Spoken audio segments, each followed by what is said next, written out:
¿Qué tal? Buenas noches. Estamos en vivo y a todo color desde la página oficial de la RENACE del Instituto Nacional de Formación Política para la presentación del boletín número 23 titulado La escalada del golpeteo mediático contra el gobierno de Andrés Manuel López Obrador. Y en un momento, comenzamos.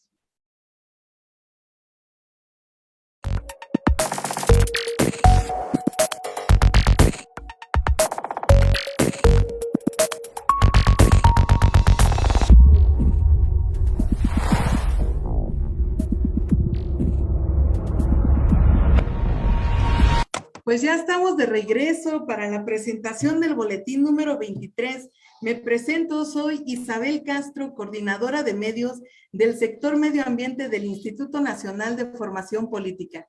Es un gusto para mí estar el día de hoy con todos ustedes y pues antes de comenzar la lectura del boletín quiero comentarles dos cosas. Primero, que dentro de la página de la RENACE ustedes pueden encontrar el link para descargar este boletín. Si lo hacen de manera virtual, dentro del boletín encontrarán un vínculo en donde si dan clic les arrojará mayor contenido. También, pues que sirve para que lo compartan en sus redes sociales, en WhatsApp, en Telegram y llegue a mucha más gente esta información muy importante. Comentarles también que hoy 15 de febrero es Día Mundial del Consumo Responsable y por eso es que quiero hacerles esta recomendación. Si van a imprimir el boletín, asegúrense de utilizar ambas caras, ya que de esta manera estaremos utilizando los recursos de una forma óptima y por supuesto cuidaremos el medio ambiente. Así que bueno, sin más preámbulos, daremos lectura al boletín número 23, titulado La escalada del golpeteo mediático contra el gobierno de Andrés Manuel López Obrador, boletín obviamente de la Red Nacional de Círculos de Estudio del Instituto Nacional de Formación Política. Desde el anuncio de Andrés Manuel López Obrador de la creación de una empresa nacional estatal que se dedicará a la explotación de litio, escaló el golpeteo mediático contra el gobierno de la Cuarta Transformación del país. La revista inglesa The Economist, conocida por su defensa del fundamentalismo del mercado y de los intereses del gran capital, publicó su índice de democracia 2021, donde degradaron el sistema político de México, el cual pasó de ser democracia defectuosa a régimen híbrido. En el caso de España, arreciaron los ataques contra el gobierno de Andrés Manuel López Obrador, lo llamaron populista, tonto, irreflexivo, frívolo, etcétera, por haber dicho que convendría hacer una pausa en las relaciones bilaterales porque era un contubernio arriba, una promiscuidad económica política en la cúpula de los gobiernos de México y de España. Pero como 3 sexenios seguidos y México llevaba la mayor parte, lo saqueaban. Y es que empresas como OHL, Iberdrola, Repsol, Santander o BBVA usaron el compadreo político para penetrar en el mercado mexicano. La corrupción de los funcionarios públicos y de gobernantes tuvo como saldo la entrega de sectores estratégicos a empresas españolas a un precio de remate. Y en México, el periodista Carlos Loret de Mola sigue con sus montajes contra los hijos de Andrés Manuel López Obrador, intentando mostrar lo de la Casa de Houston como un caso de corrupción que involucra licitaciones entre Pemex y Baker Hughes, como si fuera equivalente a la Casa Blanca de Peña Nieto, que por supuesto ustedes recordarán. Andrés Manuel López Obrador convocó al director de Pemex a la mañanera para aclarar y también difundió información que le llegó de gente sobre los ingresos de Loret, que rebasan los 35 millones de pesos anuales. Y esto equivale a 17 veces más que los ingresos de nuestro presidente Andrés Manuel López Obrador. Es claro que son momentos de definición política y sabemos que estos ataques mediáticos van a seguir aumentando conforme se acerque la aprobación de la reforma eléctrica y la ratificación de mandato. Pero bueno, ya basta de simulaciones y por supuesto que sí a la reforma electrónica. Y pues bueno, este es el boletín número 23. Para hablar sobre los pormenores del boletín y sacar más juguito a este tema, contamos con dos invitados de lujo. Tengo el honor de presentar a Orlenis Ortiz, una venezolana que me da un gusto que esté con nosotros este día. Ella es comunicadora política, activista contra la desinformación, que eso es algo muy importante y sobre todo en estos tiempos en que se está viviendo esta cuarta transformación. Ella es comunicadora digital venezolana, por supuesto, y una tuitera muy importante en su país y por supuesto acá en México y bienvenida. También contamos con César Morales, él es politólogo, él tiene maestría en estudios latinoamericanos por la Universidad Complutense de Madrid, otra maestría en políticas públicas por la Universidad de Chicago y actualmente es consultor para el Centro de Estudios sobre la Democracia de la Universidad de Chicago y por supuesto especialista en el programa de buen gobierno del Instituto Nacional de Formación Política. Pues bueno, quiero cederle la palabra primero a Orlenis Ortiz. ¿Qué tienes que decirnos acerca de este boletín? Bueno, muchísimas gracias a todas y todos, muchísimas gracias a ti por estar aquí compartiendo este ratito conmigo y saluditos a quienes nos escuchan.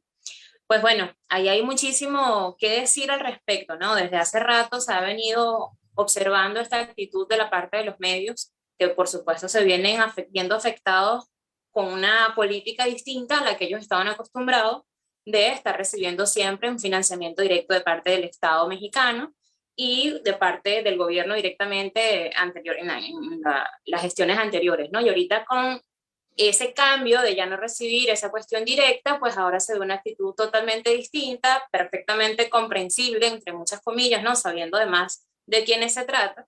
Y eso explica un montón de narrativas que se han construido desde entonces y bueno, que por supuesto vienen en crecimiento, sobre todo a partir de la meta muy cercana en cuanto a la fecha de la consulta de la revocación de mandato. Eso evidentemente va a hacer ebullición mediática allí. Mientras más se acerca esa cuestión, más van a golpetear, como se dice ya, para que, bueno, haya otra matriz, para que haya otra condicionante subjetiva, psicológica en la sociedad mexicana y así pues puedan intervenir de la manera que ellos quieran en la decisión de voto de las personas. Entonces allí eso responde a un montón de intereses que se han venido viendo afectados en función de las políticas que se han diseñado recientemente en México. Hemos visto allí un avance importantísimo, incluso trascendental en términos históricos con el tema de la reforma eléctrica y todo esto, que ha recibido muchísimo ataque, no solamente desde México, sino desde afuera, con todo el apoyo y el entramado mediático que se tiene, ¿no? Y esto es algo que siempre sucede cuando hay un mandatario nacional que tiene la más recóndita intención de utilizar sus recursos en función bueno, de la distribución de esa riqueza para el beneficio del pueblo, de la población de ese país.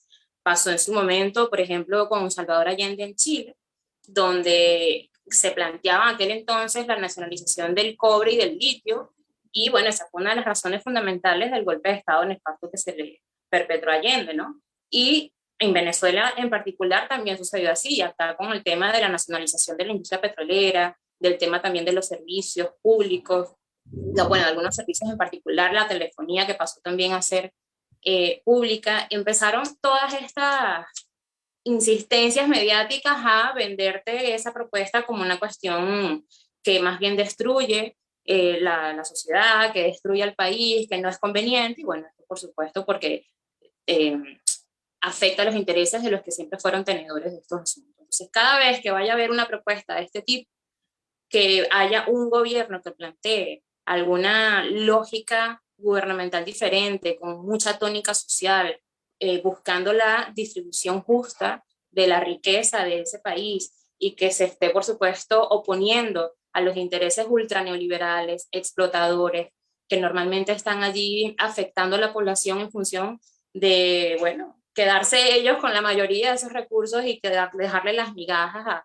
a la población en general, pues esto va a operar mucho más y con mucha mayor intensidad. Ahí tenemos una larguísima trayectoria de los intentos de este tipo de parte de lo mediático, pero también tratando ahora de meter la parte judicial, ¿no? Vimos casos de todo tipo con los presidentes que tuvieron algunas iniciativas similares.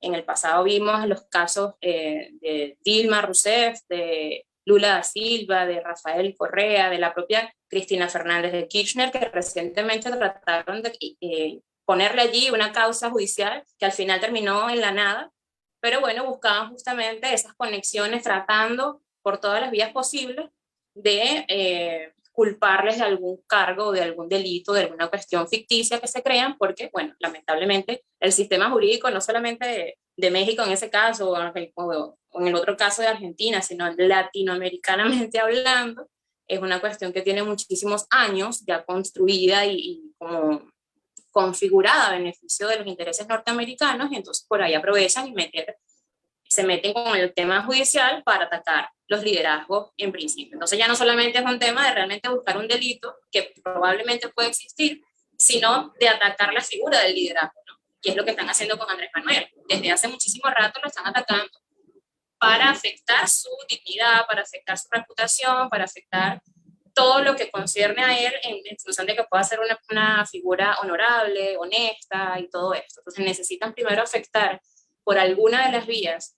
Si bien no lo logran como quieren o como quisieran por la vía mediática, pues entonces buscan también la judicial para buscar allí cualquier pretexto. Pero bueno, esto es parte de todo de la intencionalidad política que le afecta a los intereses de las personas.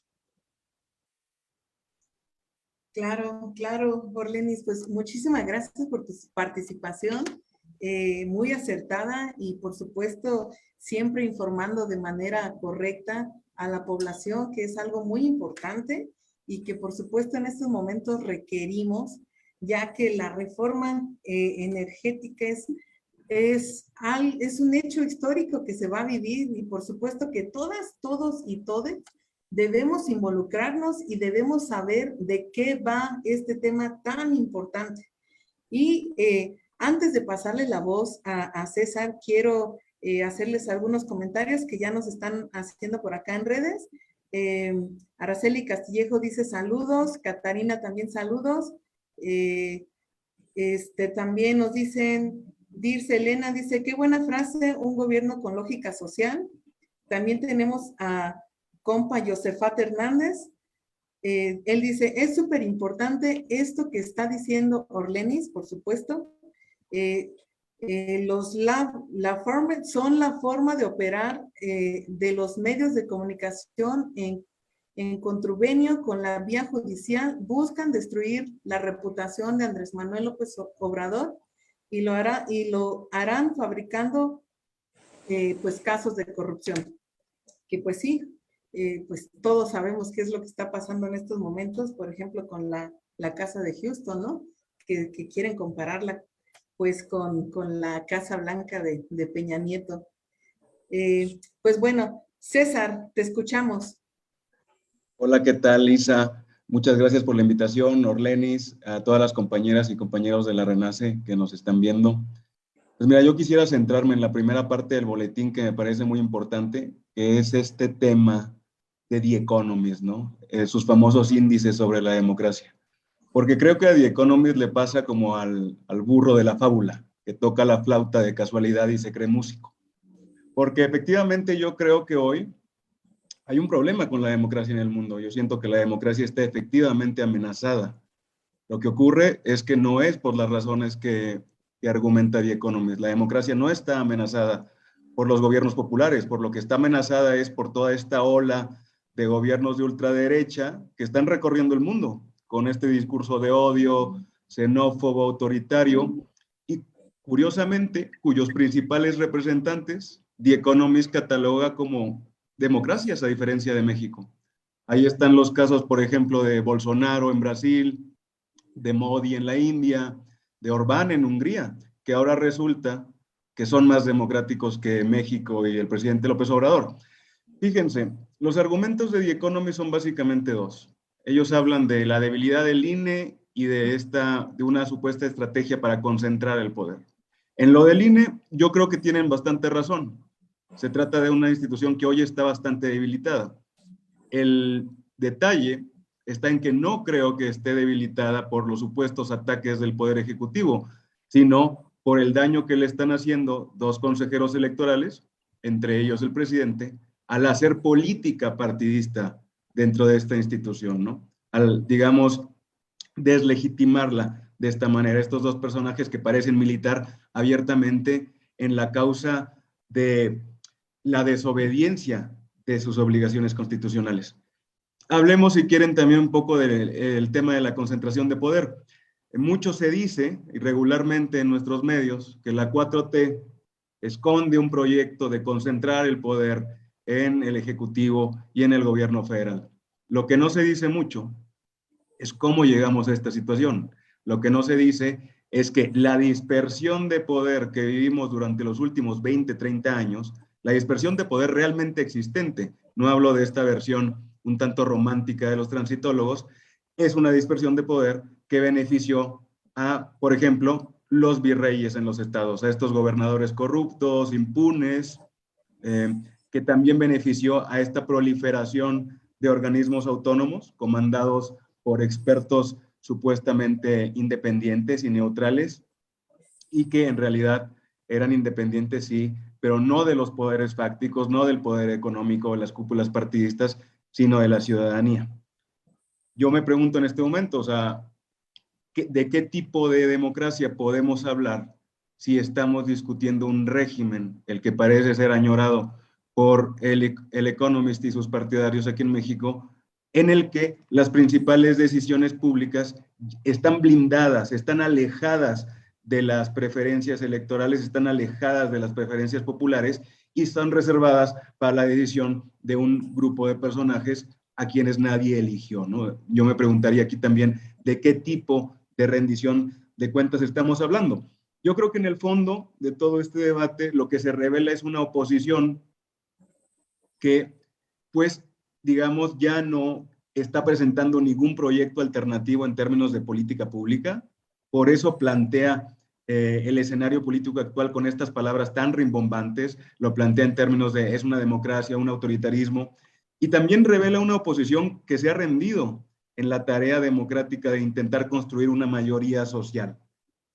Mi lectura, al contrario del momento actual de México, sería no ya de un autoritarismo enfrentado supuestamente a la democracia, sino de lo que estamos viendo ahora son dos versiones de la democracia que están actualmente en pugna en México. Por un lado, tenemos esta versión más popular, la de la 4T, una versión de la democracia que enfatiza la participación, que enfatiza la igualdad política, para la cual lo importante es el respaldo popular, es la construcción de esta mayoría fuerte.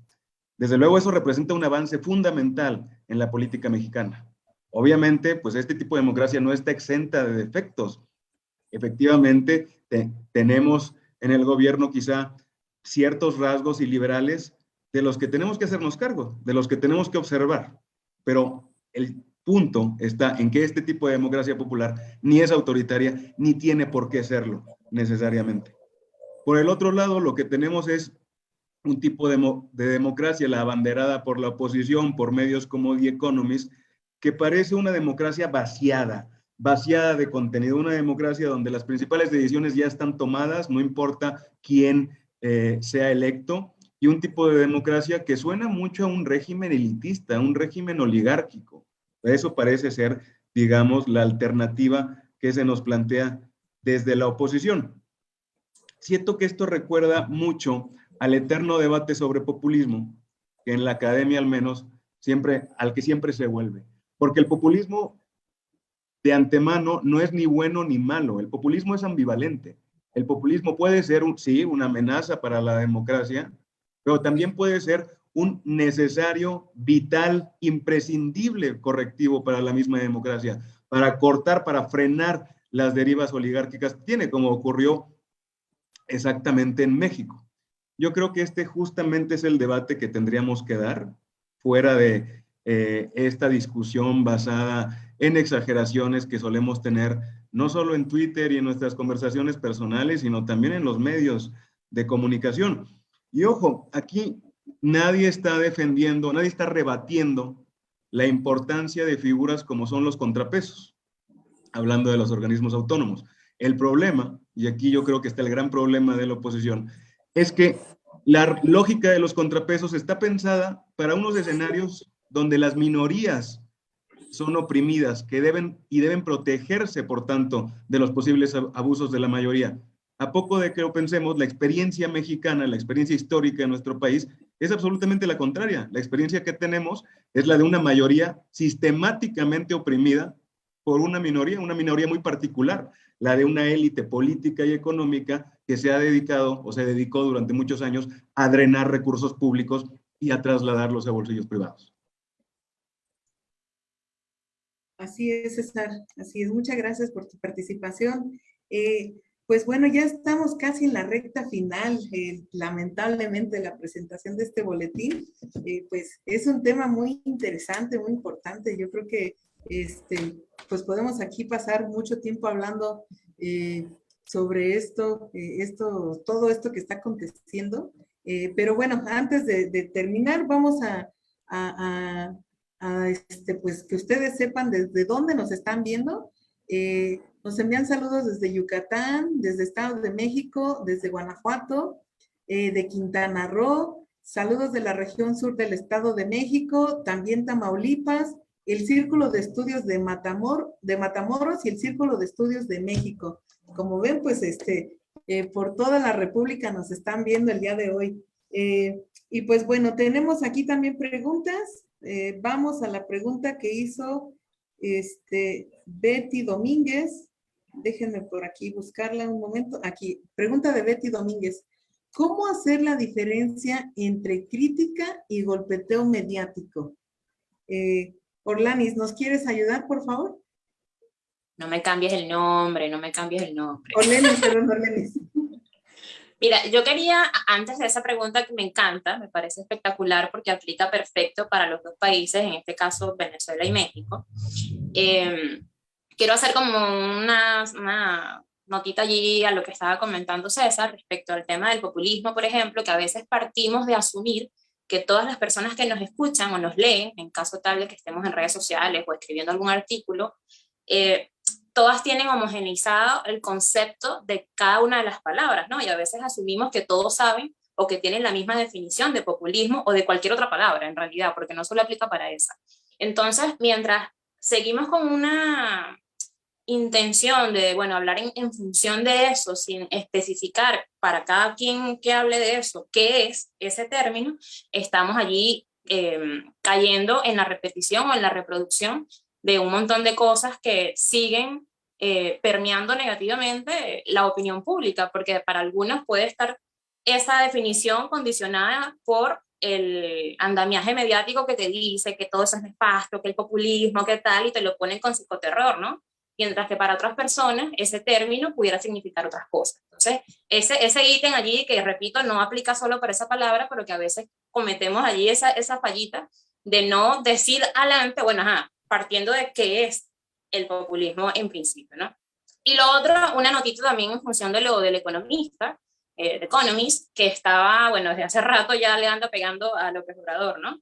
Pero, por ejemplo, en ese informe precisamente que sacaron sobre el estatus de la democracia de algunos países, quisiera decir allí que, por ejemplo, recientemente sacaron calificando a Canadá como la plena democracia, y apenas ayer o anteayer, con todo este tema de las protestas de los camioneros allá en Canadá y todo esto, salió este hombre, se me fue el nombre, pero diciendo en Canadá oficialmente que toda persona que salga a protestar está corriendo el riesgo de que se le quite su licencia, de que se le cree un expediente criminal y que esto le afectaría para su empleo o para su sustento como tal, ¿no? Imagínate tú, si eso lo dijera Andrés Manuel o lo dijera Nicolás Maduro, o sea, fuera un escándalo internacional, pero como es Canadá, entonces no pasa nada.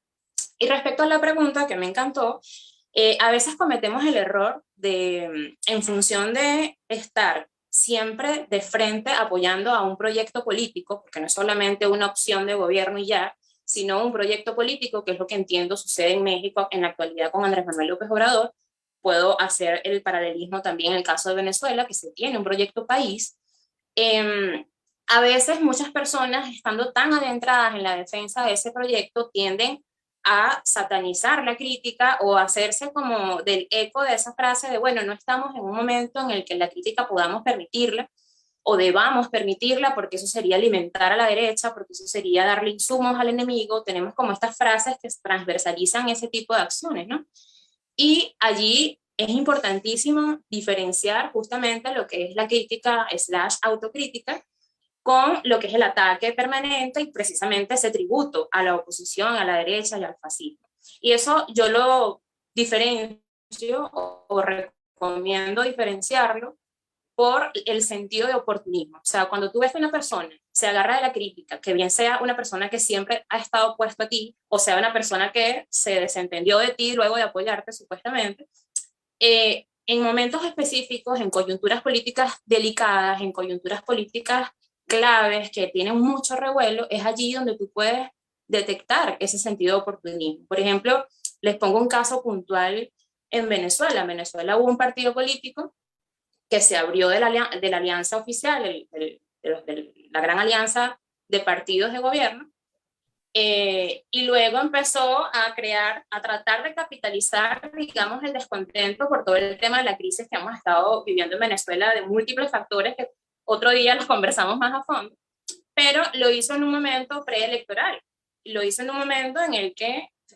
si la intención de fondo realmente fuera, oye, preservar el proyecto, defender el asunto, hubiese pensado quizá preservar la unidad frente a esa batalla electoral y luego de esa batalla dada en unidad, pues simplemente ya sacar todo lo que tenía que decirse, ¿no? Yo lo comparo también con el caso ahora recién del tema de la consulta para la revocación de mandato. Entonces debemos tener allí mucho cuidado con eso, porque a veces satanizamos esto. Yo de hecho comenté eso hace poco en una de mis historias en Instagram, y como tengo muchísimos compañeros y compañeras de México a raíz de, bueno, la visita y también estas interacciones que tengo constantemente con ustedes, pues entonces se alarmaron algunos y me dijeron, bueno, pero es que de repente estamos haciendo el juego al enemigo y todo eso. Y yo, sí, pero hay que tener filtro, hay que saber identificar qué lenguaje utilizar para hacerlo, no repetir literalmente el discurso de la derecha, porque esto es muy fácil detectarlo, pero nosotros también tenemos que ser responsables de eso. Tenemos que cuidar y no caer en la trampa de satanizar la crítica, porque esto es vital.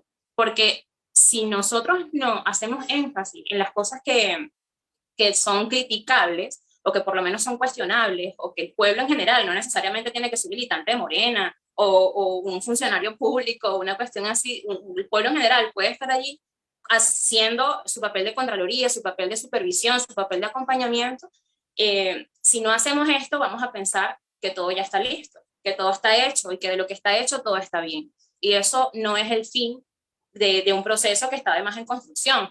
Entonces, bueno, hay mucho cuidado con ese tema. Yo reivindico muchísimo la crítica con argumentos, desde el rigor, desde los datos, desde la propuesta, desde la acción política concreta, y no solamente de repetir lo que dice la derecha para tributarle al enemigo justamente, pero con el sentido oportunista. Así es, Orlenis. Pues muy, muy importante todo lo que mencionas y pues te agradezco que les compartas esta información a nuestra audiencia. Y pues bueno, seguimos con los saludos. Nos están viendo en este momento desde Puebla, desde León, desde Campeche, y algunos comentarios. Dice Guillermo Vega, saludos cordiales desde Santiago, Miahuatlán de Puebla.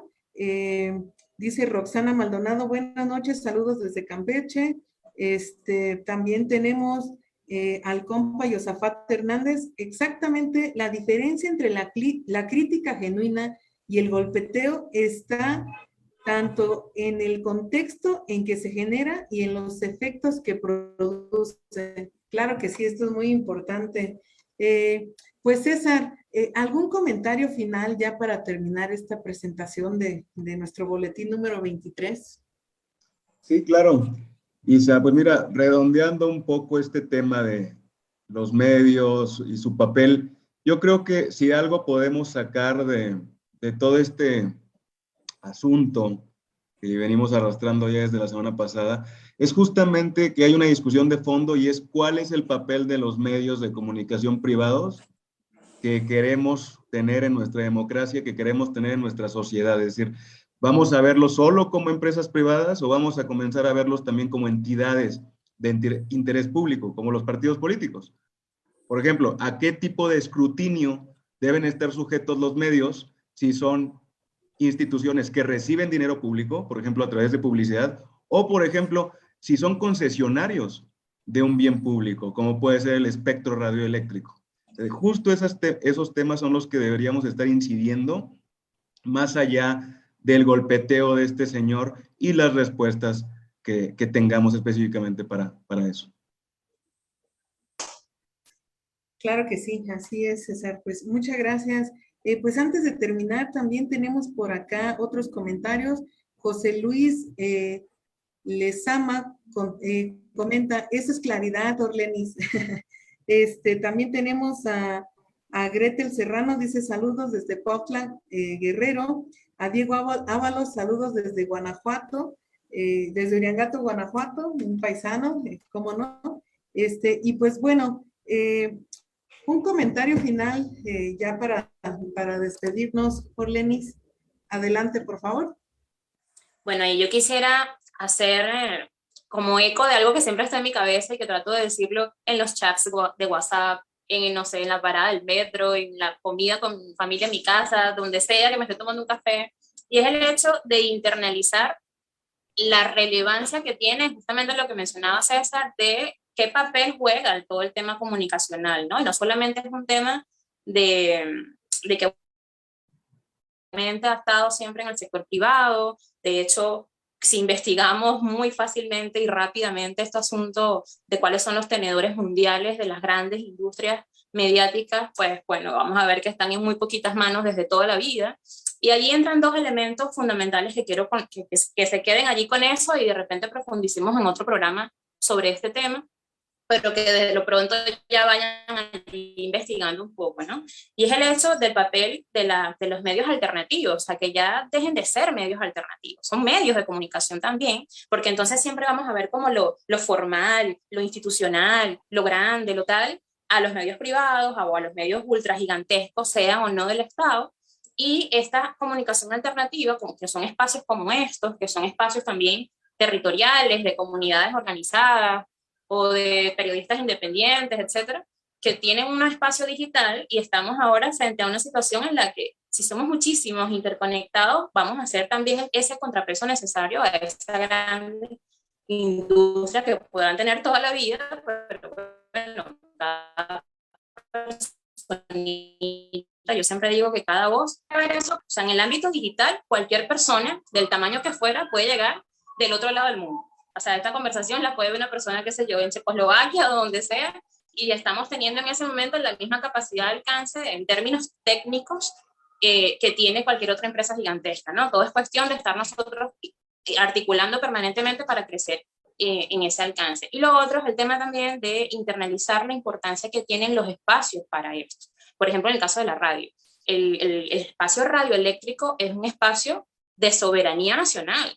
Y la afectación de esos espacios en todos los sentidos, la de la radio por decir uno, pero todo espacio que permita la comunicación por todas las vías es un espacio, es territorio como tal, es territorio nacional, es territorio de un país, es un tema de soberanía y la afectación de estos medios es también un tema de seguridad nacional. Entonces, esas son las dimensiones reales que tenemos que darle a eso, no por nada, tanto Estados Unidos como Rusia, como China, las grandes potencias del mundo, económicas y militares, están dedicando departamentos gigantescos, además ultra financiados, a cuestiones tecnológicas en función de la comunicación porque saben del poder que tienen. Entonces, bueno, eso es un tema gigantesco, pero es bueno que lo dimensionemos en su justa medida porque a veces lo ponemos como algo así, como que bueno, esto es nuestro granito de arena, nosotros hacemos esta pequeña cosa y en realidad es que no es pequeña, estamos combatiendo el hegemón.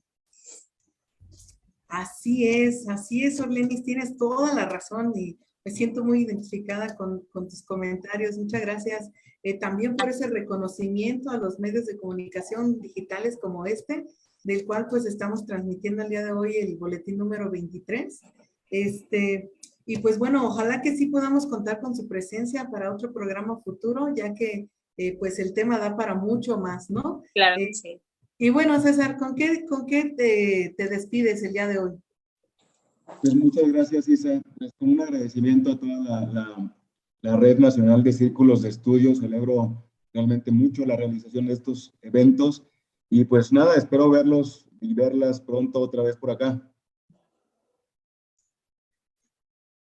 Bueno, por ahí estamos a la orden. A mí me pueden ubicar, ya saben dónde, en las redes sociales, pero siempre estoy dispuesta para hacer estos espacios y cada vez podamos incluso conectar con compañeros y compañeras en otros países y que esa red pueda crecer allí en todas partes porque lo necesitamos. Un besito y muchísimas gracias por el espacio.